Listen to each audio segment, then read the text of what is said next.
Hello' everyone, আজি মই বনাবলৈ লৈছোঁ গাহৰিৰ লগত লাই, মানে লাই আৰু গাহৰি।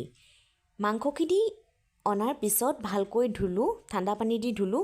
ঠাণ্ডা পানী দি ধোৱাৰ পিছত নিমখ দি মাংসখিনি মই 15 মিনিট সময় আকৌ বইল কৰি লৈছোঁ। কেৰাহীত মই অলপ তেল দিছোঁ, কাৰণ মাংসৰ পৰা তেল ওলাবই। এতিয়া মই পিঁয়াজখিনি অকণমান ভাজি লৈছোঁ। পিঁয়াজখিনি ভাজি লোৱাৰ পিছত তাতে দি দিছোঁ হালধিখিনি অকণমান ভাজি লোৱাৰ পিছতেই বইল কৰি থোৱা মাংসখিনি দি দিম আৰু গেছৰ ফ্লেমটো মিডিয়ামত ৰাখি মই 10 মিনিটমান সময় মাংসখিনি ভাজিম। মাংসখিনি ভজাৰ পিছতে দিছোঁ নিমখ, তাতে দি দিছোঁ শুকান জলকীয়া। 10 মিনিটমানৰ পিছত যেতিয়া মাংসখিনিৰ পৰা তেল ওলাব তেতিয়াই মই দিছোঁ মছলা। বৰ বেছি মছলাও দিয়া নাই, ইয়াত মই আজি অকল মিট মছলাই দিম আৰু মছলা নিদিওঁ ইয়াত। মাংসখিনিৰ পৰা ইমান ধুনীয়াকৈ তেল ওলাইছে, ইমান কম তেল দিছোঁ, কিন্তু মাংসখিনিৰ পৰা চাওক ইমান ধুনীয়াকৈ তেল ওলাইছে।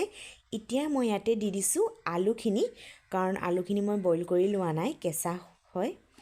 সেইটো কাৰণে মই মাংসখিনিৰ পৰা তেল ওলোৱাৰ পিছতে আলুখিনি দি দিছোঁ।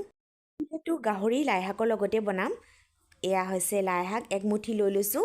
লাইশাকখিনি ভালকৈ ধোৱাৰ পিছত মই লাইশাকখিনি মুচৰি লৈছোঁ, কাৰণ মই কটাৰী দি লাইশাকটো কটা নাই। এনেকৈ ডাঙৰ ডাঙৰকৈ লাইটো খায়ে ভাল লাগে। এতিয়া গেছৰ ফ্লেমটো মিডিয়ামত ৰাখিম আৰু মাংসখিনি 15-20 মিনিটমান সময় সিজিবলৈ দিম। ইয়াত কোনো পানী ব্যৱহাৰ কৰিব নালাগে।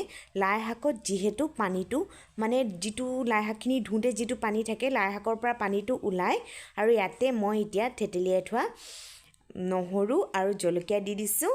তাৰ পিছত ঢাকন দি মই আকৌ 15 মিনিটমান সময় মাংসখিনি সিজাম।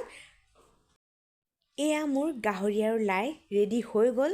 আপোনালোকে বাৰু লাইৰ লগত গাহৰি খাই কেনেকুৱা পায় জনাবচোন। যিসকলে খাইছে তেওঁলোকে সোৱাদটো নিশ্চয় জানে, আৰু যিসকলে নাই খোৱা এবাৰ খাই চাব। ধন্যবাদ।